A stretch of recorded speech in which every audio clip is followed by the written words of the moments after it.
que embora você tenha o título de cristão, as suas atitudes têm sido de um ateu. Para quem está gravando, já comecei a ministrar, tá? E eu e você nesta manhã, que Deus confronte o nosso coração.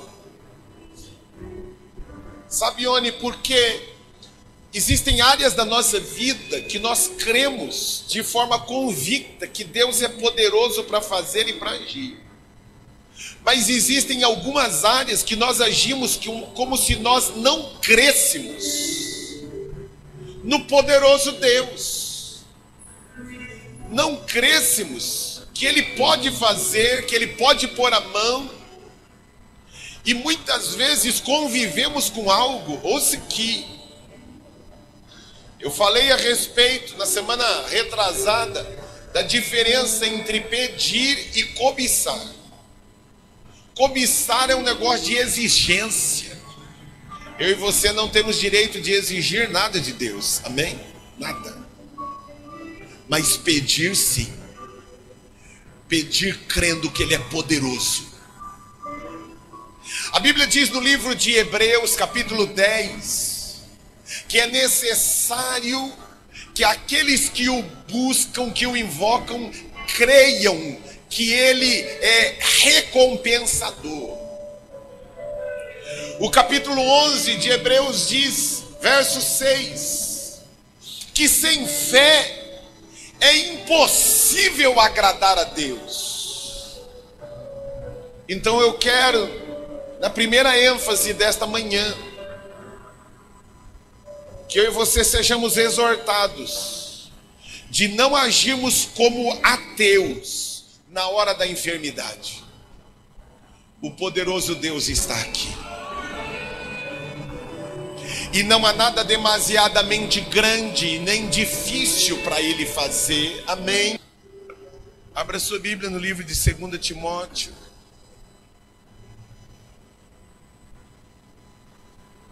Capítulo 3.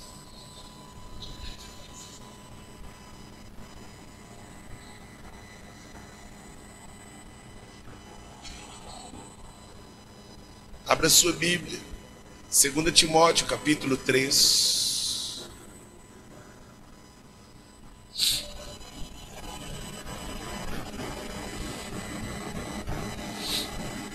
Quando você procura aí, deixa eu dizer algo a você. Eu amo estar aqui.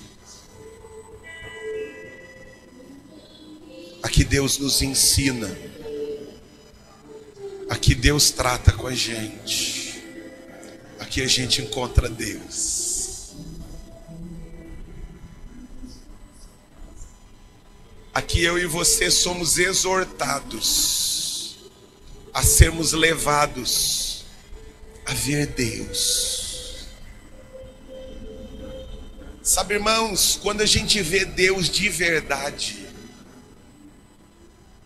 a gente acaba morrendo para os nossos sonhos, a gente acaba morrendo para os nossos anelos, porque a Bíblia diz que o reino de Deus é como aquele que descobriu uma pedra preciosa e ele vende tudo que ele tem em prol daquela pedra. O que Deus estava querendo nos ensinar? Que não existe nada neste mundo que se compare ao valor de ter a Deus. O que eu e você precisamos, irmãos, não é o que o nosso coração deseja e anela, Aires. O que eu e você precisamos é ver e conhecer a Deus, sua glória, seu poder. Eu falo isso com profunda tristeza, mas existem igrejas onde Cristo não é o centro, o homem se tornou o centro. Durante séculos e séculos, o homem acreditou, olha como o ser humano é, Valdeci, que tudo girava em torno da terra. Né? Quem não cabulou a aula na escola, geografia, não é verdade? Não é isso que a gente aprende em geografia na escola, né, Maurício? Que durante milhares de anos, irmãos, a descoberta não é muito antiga, ela é recente. Que tudo girava em torno da terra. Por que o homem achava isso? Né, Silvana? Por quê? Porque a gente se sente muito, sabe, irmãos? A gente se sente, lembra daquela musiquinha, esse cara sou eu? É a ênfase da natureza humana. A gente se sente o cara. Diga para quem está pertinho de você, diga assim, você não é o cara, viu? Fala assim, ó, baixa o facho. Diga para eu, baixa o facho. Né, Laércio? Baixa o facho, viu, Laércio? Viu, Gustavo? Baixa o facho, filho. Você não é o cara. O pior é que a gente se sente. Fala para ele, eu sei que você se sente o cara. Vamos falar assim, eu sei que você se sente o cara. A gente não é, Dimas, mas a gente se sente. Que Deus nos livre de nós mesmos. Que Deus nos livre de nós mesmos. E que isso... Cadê a letra da música que eles estão cantando? Oh, como eu e você precisamos viver isso. Que realmente o que nós mais desejemos seja conhecer a Deus. A Bíblia diz, o boi conhece o seu dono e a jumenta, Amanda, o seu possuidor, mas o meu povo não me conhece. Quem é que não conhece? O povo de fora? O meu povo.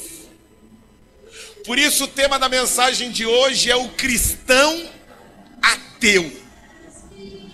Tem nome de cristão, tem cheiro de cristão, tem roupa de cristão, mas em algumas áreas da sua vida age exatamente como se Deus não existisse. E eu quero que nesta manhã eu e você façamos um check-up a respeito disso. Em que áreas da nossa vida, em algumas áreas, Jorge, nós somos tão tementes, cremos tanto, mas em um outro momento, em uma outra área da nossa vida, nós agimos como se nós negássemos a existência de Deus. Tudo que eu mais quero é te ver. Me envolva com a tua glória e poder. Tua majestade é real. Tua voz ecoa em meu ser. Antes de continuar, não fecha a Bíblia não, mas eu queria que você aplaudisse ao Senhor que está aqui.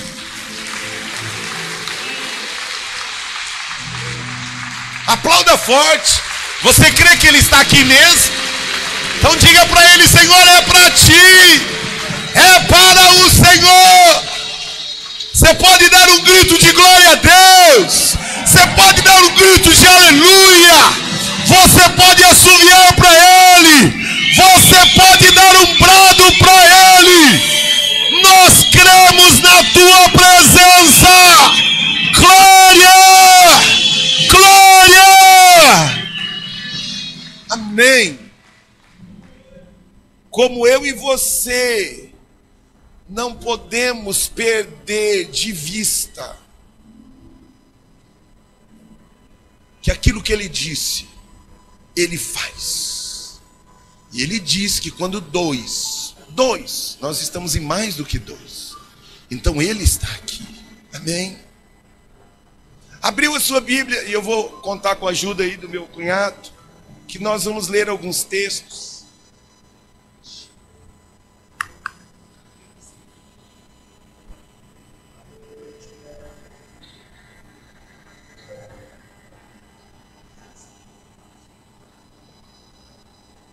Abriu a sua Bíblia?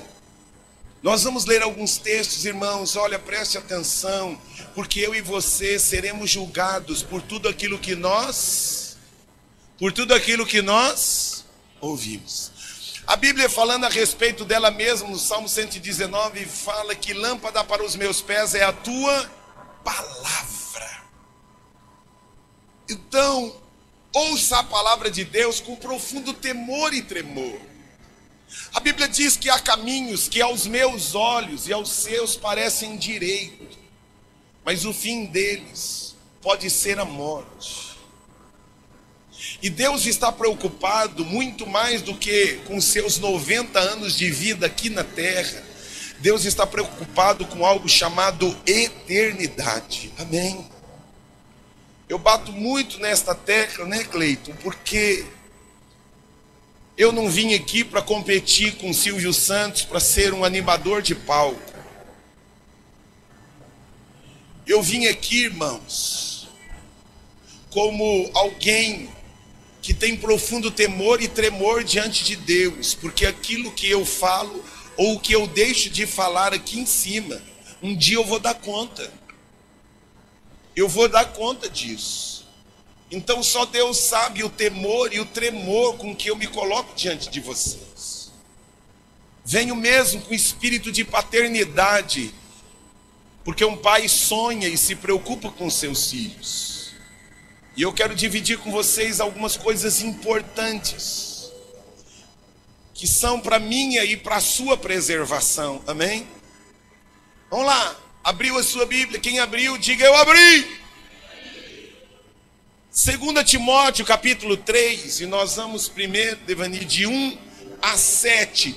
Preste atenção neste texto, que foi escrito há 2000 anos atrás, e tem tudo a ver com o momento que a gente vive hoje. Preste atenção, olha lá. Saiba disto, nos últimos dias sobrevirão tempos terríveis. Os homens serão egoístas, avarentos, presunçosos, arrogantes, blasfemos, desobedientes aos pais, ingratos, ímpios, sem amor pela família, irreconciliáveis, caluniadores, sem domínio próprio, cruéis, inimigos do bem, traidores, precipitados, soberbos, mais amantes dos prazeres do que amigos de Deus. Ó, dá uma paradinha aqui. Misericórdia. Repita comigo assim, ó. Misericórdia. Irmãos, essa listinha foi feita há 2000 anos atrás. Parece que ele olhou para a Zona Leste, para o Brasil. Falou, deixa eu ver qual é o mal do Brasil. O mal do Brasil é que eles votaram no Bolsonaro, que votaram no Dória.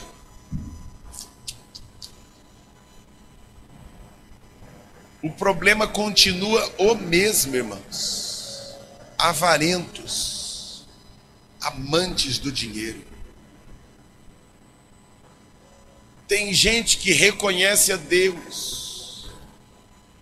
Na hora de uma enfermidade já experimentou milagres sobrenaturais.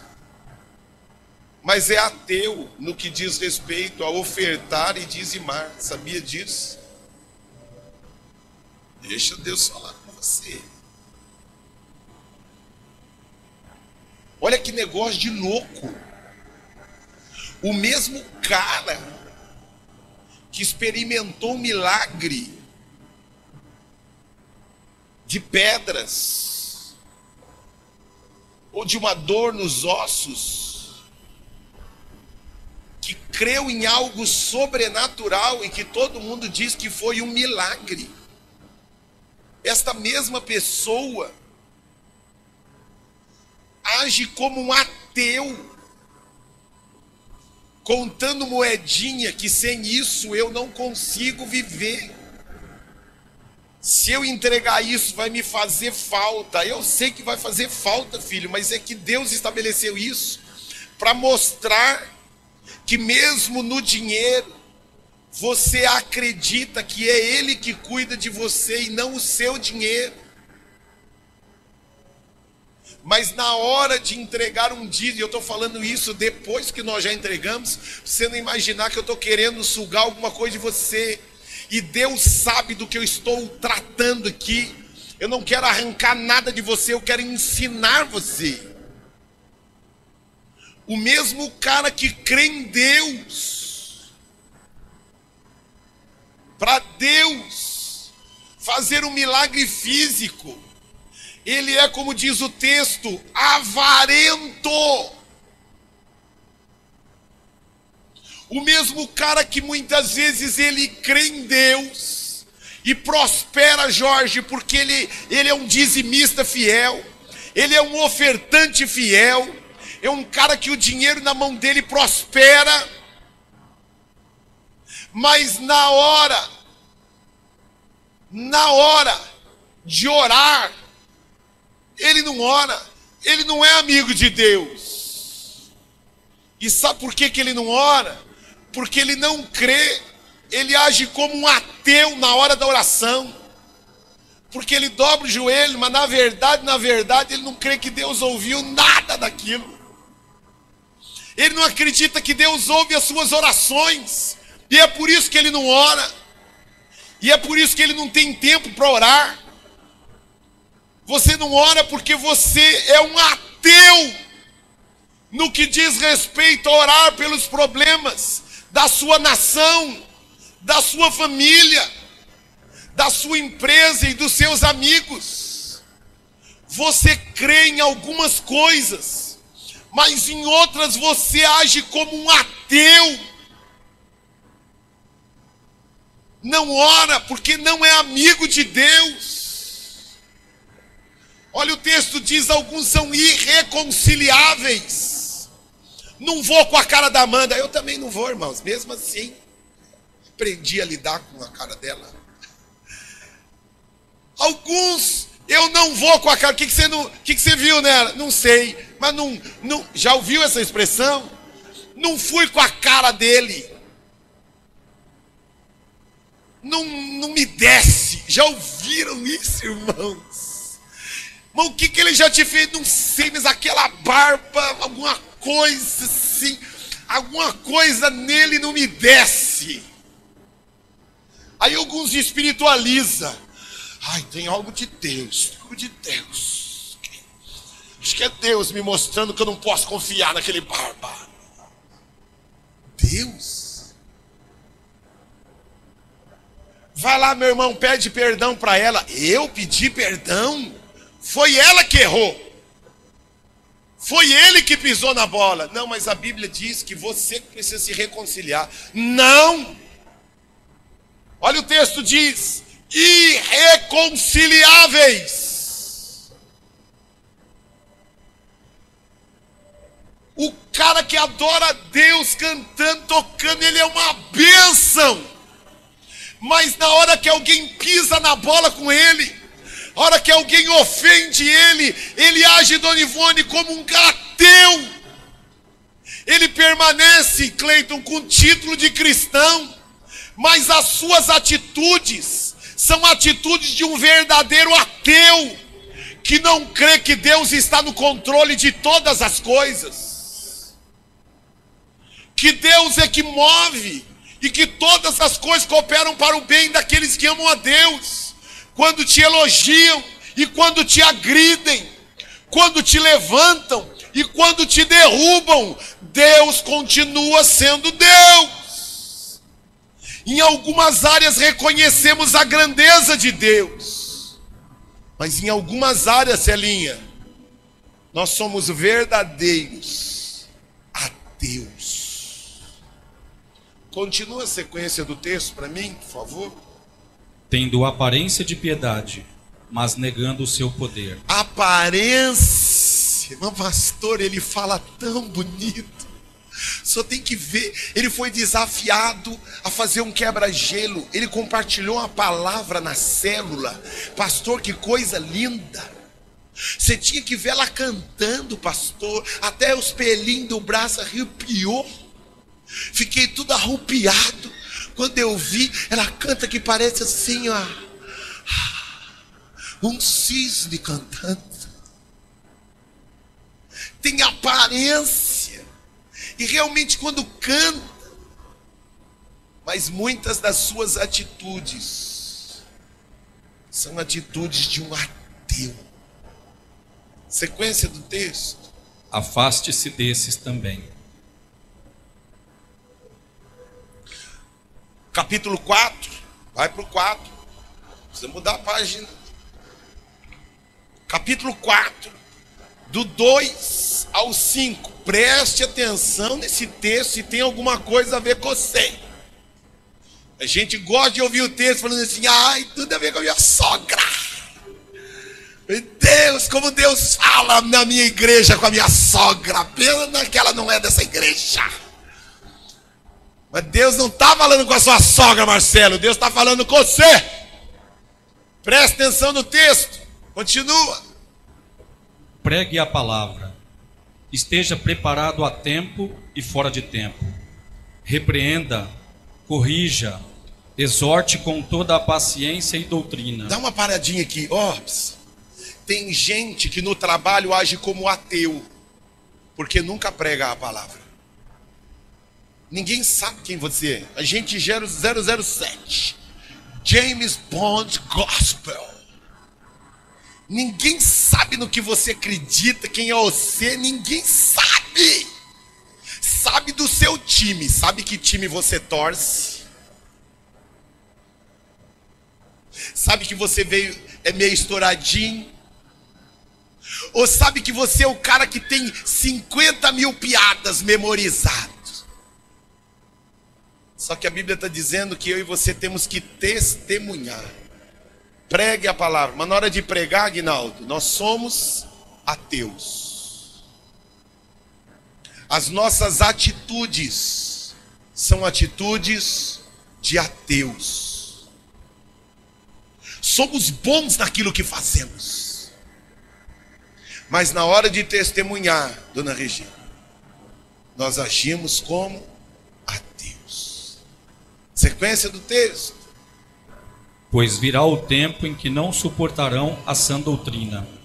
Ao contrário, sentindo coceira nos ouvidos, juntarão mestres para si mesmos, segundo os seus próprios desejos. Eles se recusarão a dar ouvidos à verdade, voltando-se para os mitos. Você, porém, seja moderado em tudo, suporte os sofrimentos, faça a obra de um evangelista, cumpra plenamente o seu ministério. A Bíblia está dizendo que tem gente que não gosta de ser chamada a atenção. Não é você, é de outras pessoas que eu estou falando. Você é uma pessoa que gosta que chamem a sua atenção para você considerar. Lembra do tema que eu falei na semana passada? Três flagelos da humanidade: cobiça dos olhos, cobiça da carne e o que? Soberba da vida. A pessoa não é humilde para ouvir. Deixa, se o cara entrou na linha do Helmas Airlines, viajou na maionese, mas ouça, com um coração humilde. Considere, vá orar depois, para ver se aquilo que ele falou tem sentido ou não. Mas a Bíblia diz aqui que tem gente que não está disposto a ouvir nada, não quer ser exortado. O que é exortação, irmãos? Exortar alguém é advertir, é chamar a atenção. Cuidado, Jorjão, olha o que você está fazendo, olha que caminho que você está trilhando. Peraí. Dá um cascudinho na Margarete pode, mas um soco não, filho. Tem gente que não gosta de ser exortado. Menos. Deixa Deus usar pessoas para tratar de você. Viu? Deixe Deus usar pessoas. Quem é você para falar assim comigo, Maurício? Isso não vem de um coração ensinável. Tem um coração contrito, quebrantado. Ouça. Não importa a posição dele. Não importa o intelecto, a formação acadêmica, a posição eclesiástica dele. Ouça com um coração ensinável. E deixa Deus falar com você. Vá para agora o livro de Hebreus não, Provérbios. Vamos lá para Provérbios, um texto tão conhecido. Provérbios, capítulo 7, verso 10. Esse texto, sim, a gente coloca, né? É poderoso. Só o Senhor é o meu pastor e nada me faltará. Não faltará, meu irmão, para você tribulação. Não faltará choro nem lágrima. Não faltará dificuldade. Não gosta disso, mas é o texto. Não faltará tribulation. Não faltará gente chata na sua vida. Não faltará gente na sua célula que fala demais. Gente inconveniente. Gente que vai na sua casa e deixa um chiclete grudado no seu sofá. Que derruba bala no seu sofá novo. Mas o Senhor é o meu pastor e nada me faltará. Vai lá, abriu aí Provérbios, capítulo 9, do verso 7 ao 10. Quem abriu, diga eu abri. Então vamos lá, 9, do 7 ao 10. Olha que coisa terrível que está falando com os irmãos lá da comunidade Harmonia, não daqui, lá da comunidade Harmonia. Olha lá, olhando para o texto, vamos lá, pode começar, Devani, por favor.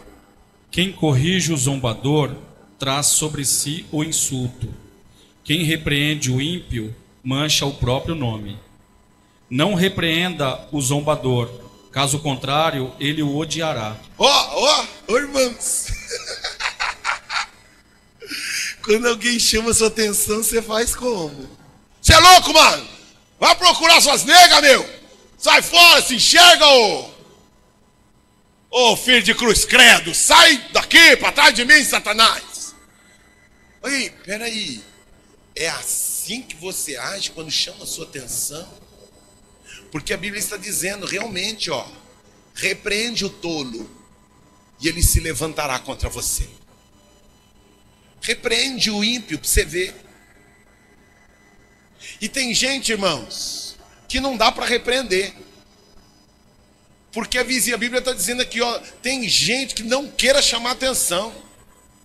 Ele gosta só de elogio. Só de elogio. Mas chamar a atenção dele, não chame não. A Bíblia não espera isso de mim e de você. Diga assim, eu tenho um Deus que vai usar pessoas para chamar a minha atenção. Muitas vezes, de forma correta, mas também muitas vezes, de forma errada. Muitas vezes, vai falar a coisa certa, num tom errado. Já ouviu isso? Gente que até está falando certo, mas o problema é o tom. Não era para deixar o chinelo aí. Não era para deixar a toalha. Quem deixou essa toalha aqui? De novo! Está falando certo. Não deixa a toalha ali. Mas a tonalidade.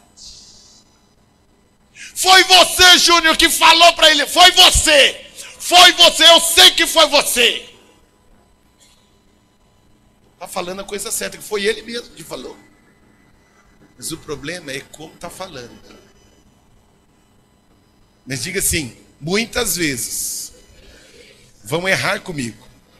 Mas é nessa hora que a minha reação vai mostrar se eu creio em Deus ou sou um ateu.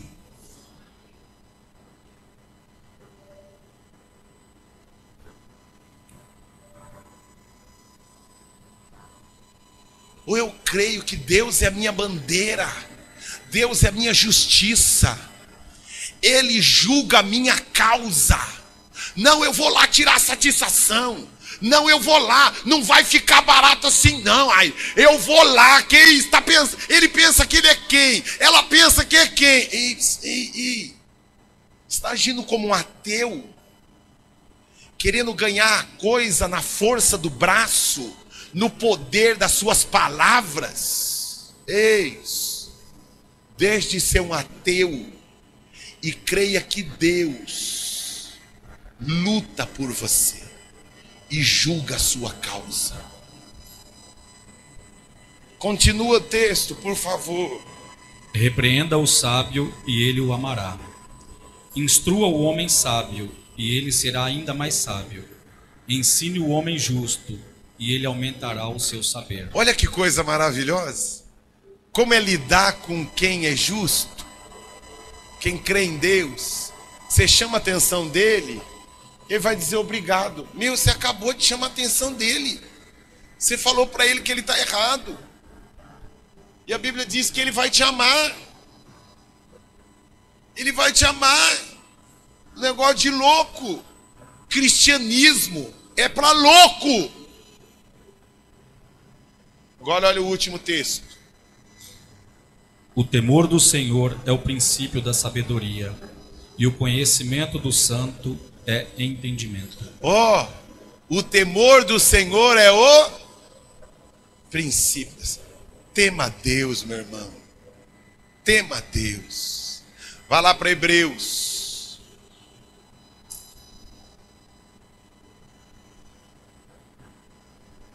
Não, deixa quieto, senão não vai dar tempo de eu falar algumas coisas. Obrigado aqui, ó. Deixa eu ler uma partezinha aqui do livro. Vocês perceberam que vários supervisores vão pregar em dezembro e em janeiro. E todos eles eu desafiei. Eu emprestei 2 livros, não dei. Eu emprestei.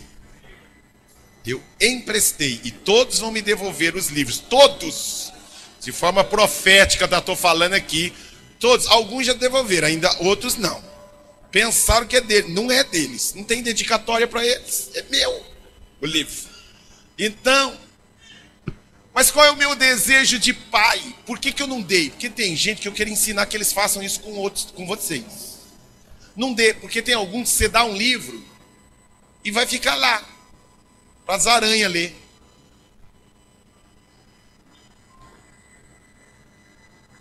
Né?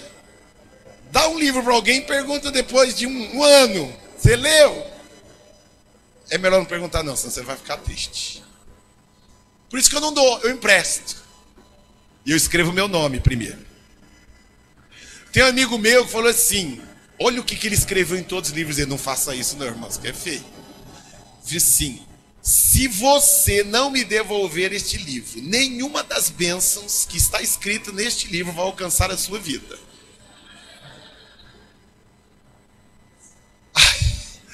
É amigo do meu pai que fez isso. Falei assim, e você será perturbado até me devolver o livro. Falei, sai, quer nem ler. Escreveu isso mesmo. Mas olha aqui. A Bíblia diz, meu povo sofre por falta de conhecimento. A Bíblia diz, conhecereis a verdade te libertará. Não leia qualquer tranqueira. Tem muito lixo por aí, viu? Escrito por pastores, lixo. Na dúvida, consulte os líderes, consulte os supervisores. Se eles não conhecerem, busca para mim. Se eu não conhecer, eu vou procurar alguém, para a gente saber direitinho. Mas olha aqui que coisa legal, que eu peguei na página deste livro. Ouça aqui, ó. Há pouco tempo, em uma mercearia, sem querer encontrei um sujeito que eu conhecia. Fiz seu aconselhamento pré-marital e oficializei o seu casamento. Contente em vê-lo, dei-lhe logo um grande abraço e perguntei sobre a família. Ele me contou que se divorciara. De modo que então eu quis saber se ele se sentia à vontade para me contar o que acontecera. Nos instantes seguintes, ele explicou que a esposa dele, a ex, não o fazia feliz. Tampouco ele a ela. Como nenhum dos dois se sentia feliz, um com o outro, se divorciaram. Simples assim. Que coisa fácil. Quando cremos que nossa busca da felicidade nos dá licença para pecar, tornamo-nos cristãos ateus. Deus jamais fecha os olhos para o pecado, por felizes que esse pecado nos torne ou pareça nos tornar. Somos especialistas em racionalizar, mas não há como fugir deste primeiro princípio da felicidade, que é o temor do Senhor. Deus também não quer que sejamos felizes quando nossa felicidade se baseia no pecado e nas coisas deste mundo. Irmãos, como eu e você precisamos tomar cuidado. E aí ele conta, Humberto, um exemplo. Ele foi na casa de um irmão da igreja dele, uma casa gigante, né? O cara ricaço, assim, né? Estilo Cleito, assim, cheio da grana e tal. Aí, a casona grande. E aí o que acontece? Na casa tinha uma tirolesa gigante. E a tirolesa passava por cima da casa e ia desembocar. A casa do cara era pequenininha, tinha um lago dentro da casa. Tinha um lago. Aí quando chegava no lago, a pessoa tinha que soltar e cair no lago. Esse era o princípio da tirolesa. Cair dentro do lago.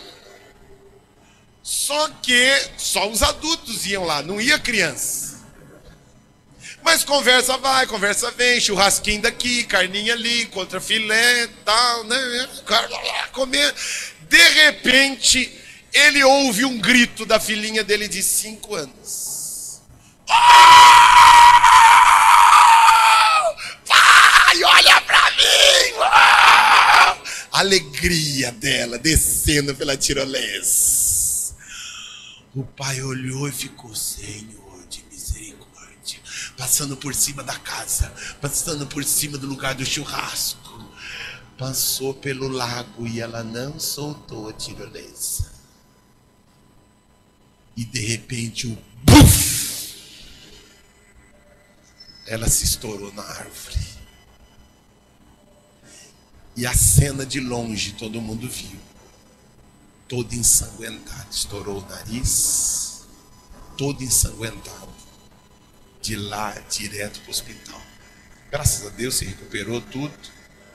Mas ele usa isso para ensinar que, meu irmão, o pecado por um breve período parece ser gostoso,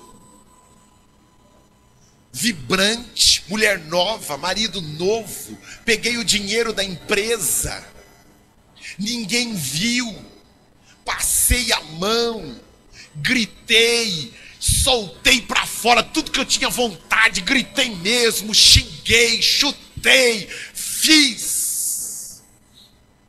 Tô desviando um dinheirinho, ó, tá enchendo a empresa não tá nem percebendo, ó. Lembra de um golpe aí que um funcionário do banco tirava centavos das contas? E ele se tornou milionário e tá na cadeia hoje. Porque o pecado, ele tem um breve período de uau!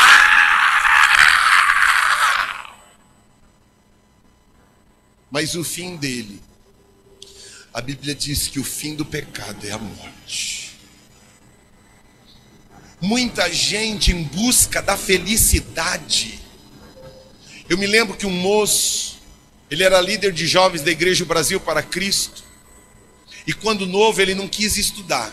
Não gostava, né, muito chegado em estudar.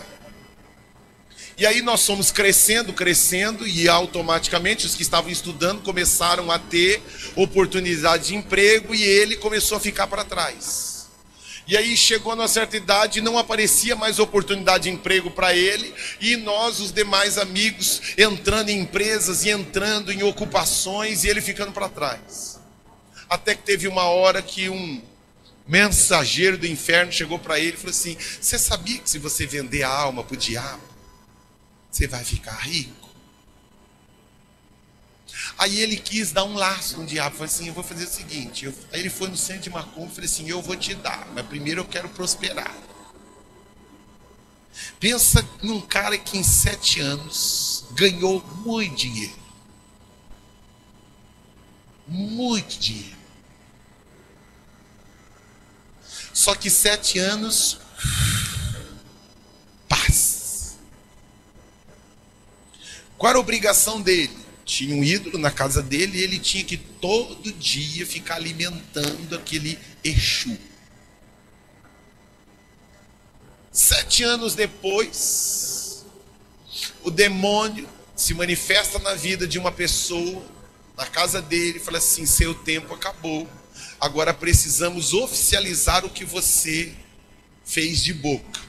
A minha parte eu cumpri, agora chegou o momento de você cumprir a sua parte. Você vai ter que derramar o seu sangue em uma encruzilhada e oferecer agora de forma prática a sua alma para mim. Aí a ficha caiu da besteira que ele tinha feito. Foi no meu escritório, esse homem chorava, ele tinha convulsões de choro. Meu irmão, cuidado com o pecado. Eu falo isso de novo, irmãos, eu falo com espírito de paternidade. Deus está usando todas as coisas que ocorrem entre nós para tratar com a gente, para nos ensinar, para nos orientar. Deus não permite que nada venha na sua vida para destruir você. A Bíblia diz que tudo está cooperando para construir você, para que você seja um marido melhor, um pai melhor, uma esposa melhor, um filho melhor, um patrão melhor. Deus está querendo, meu irmão, uma felicidade que vem dele e não dele. Vem dele, porque a Bíblia diz que há caminhos que ao homem parece direito, mas o fim deles é a morte. O coração do homem é enganoso e demasiadamente corrupto. Cuidado, mas eu preciso ser feliz. E quem diz que a felicidade vem através do pecado? A Bíblia diz que o salário do pecado é a morte. E é incrível, Andréia, que em algumas coisas esta mesma pessoa, ela é demasiadamente cristã, mas em outras as atitudes são de ateus. E eu não estou aqui, irmãos, olha, nós vamos amar você. Você com o 3º, 5º, 28º, se o Fábio Júnior se converter e vier para cá, nós vamos amá-lo. E qualquer outro aí que já esteja no 28º, 30º, 120º casamento, mas cuidado. A Bíblia diz que o temor do Senhor é o princípio da sabedoria. Nós vamos amar você do jeitinho que você é. Vamos amar você independente das suas decisões. Vamos ajudar, socorrer você. Mas esteja aberto para que Deus cure e trate de você de verdade. Não se auto-engane, achando que você é quando você não é. Achando que você vai e de repente, meu irmão, você não vai. Quanta gente que achou que ia bem no Enem, ia bem no Enem. Só que quando chegou lá e viu a prova, Senhor de misericórdia. É verdade ou não é? Quase todo mundo sonhando em entrar na USP, na GUSP, sei lá. Mas são todos que entram. A Bíblia diz, irmãos, que o caminho da condenação ele é largo. Mas o caminho da vontade de Deus ele é estreito. Nem sempre com isso eu quero que você fique de pé aqui e olhe para mim.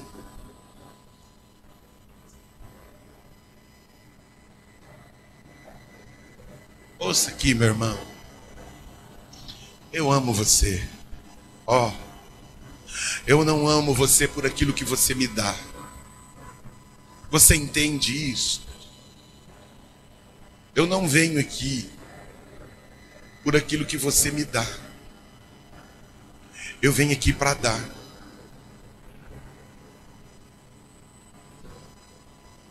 Só que a Bíblia está dizendo que existem pessoas que não é esse tipo de igreja que elas querem. Não é. O livro de Jeremias diz que alguns irão procurar falsos mestres. Lá no fundo, eles sabem que está faltando. A gente gosta de encorajamento, empoderamento. Isso faz parte do cristianismo. Faz parte. Mas a pior coisa, meu irmão, é gostoso mascar chiclete, né? Nossos filhos não gostam de chiclete, bala de iogurte, misericórdia, aquele negócio não é de Deus um negócio daquele. Meu filho, né, pega umas balas dessas assim, se deixar umas 300 por dia. Só que ela é gostosa? É boa? É. Mas você já viu alguém mascar uma bala de iogurte e depois escovar os dentes? E à medida que você vai mascando a bala de iogurte, o açúcar é bom, irmãos? É bom, nos alegra. Mas o excesso de açúcar faz o que com a gente? Destrói. O sal é bom, irmãos? É bom. Mas o excesso de sal faz o quê? Destrói a gente. Eu e você, e como eu tenho procurado, sabe, Messias, com profundo temor de Deus, trazer um evangelho para nós, equilibrado, que tem açúcar, que tem sal, mas com equilíbrio. Com equilíbrio, cuidado com áreas na sua vida que talvez você esteja agindo como um ateu. É tão bom em algumas coisas, mas quando o filho erra, quando a filha erra, você age como se você fosse um ateu, que quem está cuidando do filho é você. Não é você que cuida dos seus filhos, é Deus que cuida deles. Quem garante o sustento da sua casa não é o seu dinheiro nem o seu trabalho, mas você muitas vezes trabalha como um ateu, crendo que é Ele que cuida de você. Quando as coisas fogem do seu controle, agimos como ateus, porque queremos resolver na força do braço. Quando alguém peca conosco, nos ofende, nos agride, ficamos magoados, decepcionados, nos afastamos, temos atitudes de ateus. Não cremos que foi Deus que aproximou aquela pessoa da gente, para que ela saiba o poder do perdão, da reconciliação. Nós vimos o testemunho daquele homem lá da Indonésia, o Edilio. Imagina, irmãos, a esposa dele sequestrada por um grupo de muçulmanos radicais. A mulher foi estuprada por mais de 150 soldados. Você tem noção do que é isso?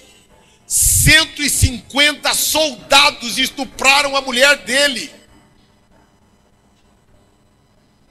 A mulher engravida. Muitos de nós, num momento como esse, agiríamos como ateus. Aquele homem creu que Deus ia transformar a maldição em bênção. Nasceu um menino. Falou, este menino será um filho para mim de forma dobrada. O que o diabo tentou usar para me destruir, eu vou usar um dia, e este menino será mais cheio do Espírito Santo do que eu. Vai pregar mais o evangelho do que eu, e vai abençoar aqueles muçulmanos mais do que eu abençoei eles.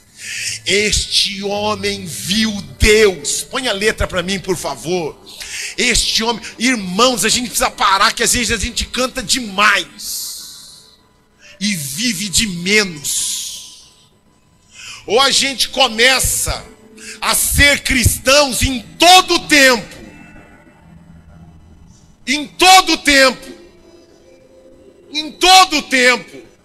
Não só nos momentos em que é gostoso. Já falei isso para vocês tantas vezes, irmãos. Eu amo a minha esposa. Amo a minha esposa. Mas não é ela que me faz feliz. Ouça aqui. Falo isso com profundo temor e tremor, sabendo que Deus está aqui. Que Deus me guarde de sustentar o que eu vou falar. E só vou sustentar por causa da graça e do sangue dele sobre a minha vida. Mas vocês nunca vão me ouvir que eu procurei uma outra mulher para ser feliz, porque eu não era feliz no meu casamento. Porque eu não dependo da Sandra para ser feliz. Eu sou feliz por causa dele. Eu amo os meus filhos, mas eu não dependo deles para ser feliz. Eu não sou feliz por causa dos meus filhos. Eu desfruto de um presente que Deus me deu. Eu sou feliz, porque quanto mais eu vejo a Deus, mais eu conheço a Deus, mais Ele cuida de mim. O que você precisa para ser feliz é deixar de ser ateu e ser um cristão de verdade. Coloque as suas duas mãos no seu coração. Eles vão cantar esta música desde o início, só eles, eu não quero ninguém cantando enquanto eu não sinalizar. Mas diante de tudo aquilo, eu quero que você ouviu nesta manhã, eu quero que você faça um check-up. Quais áreas da sua vida você tem agido como um ateu? Muitos namorados têm agido como ateu na hora que os hormônios aí não aguenta, vai no carro, vai no motel. Sabe por quê? Porque está agindo como um ateu. Irmãos, eu namorei 1 ano e meio. Pensa em 1 ano e meio morrendo de vontade. Não casei, não estava namorando com poste. Pastor, o senhor enquanto namorava tinha vontade? Tinha, irmão, bastante. Mas fiz? Não fiz. A vontade que eu tinha, eu entendi que não era santa. O senhor tinha vontade? Tinha, e muita. E muita, porque eu namorei com uma moça bonita. E a bichinha continua bonita. Mas acima da minha vontade, a minha comida e a minha bebida é fazer a vontade do meu Deus, com temor e tremor. Pastor, o senhor encontrou já a mulher mais bonita que a sua esposa? Várias. Pastor, o senhor já se sentiu atraído por outra mulher que não seja sua esposa? Várias. Mas eu não nasci para fazer a minha vontade. Eu nasci para fazer a vontade dele. E por isso sou fiel à minha esposa, não por causa dela. Entendo o que eu estou dizendo. Eu não sou fiel à minha esposa por causa dela. Eu sou fiel à minha esposa por causa dele. Porque ela nem sempre está comigo, mas ele está comigo todo o tempo. Todo o tempo. Eu não sou fiel a ela porque ela me supre todas as minhas necessidades, porque muitas vezes ela disse não para mim e eu estava morrendo de vontade. Mas eu fui fiel a ela não por causa dela, mas por causa dele. Irmãos, quando a gente começa a entender estas coisas, Deus cuida da gente e nos faz feliz. Pergunta para minha esposa se eu tenho feito dela uma pessoa, uma mulher realizada. Pergunte para os meus filhos. Mude o foco. Quando você foca na esposa, quando você foca no marido, quando você foca nos filhos, quando você foca no pai, eles podem entristecer você, ofender você, mas quando você foca nele, tudo que Deus te dá, você cuida, você zela e você abençoa. Feche os seus olhos, fale com Deus.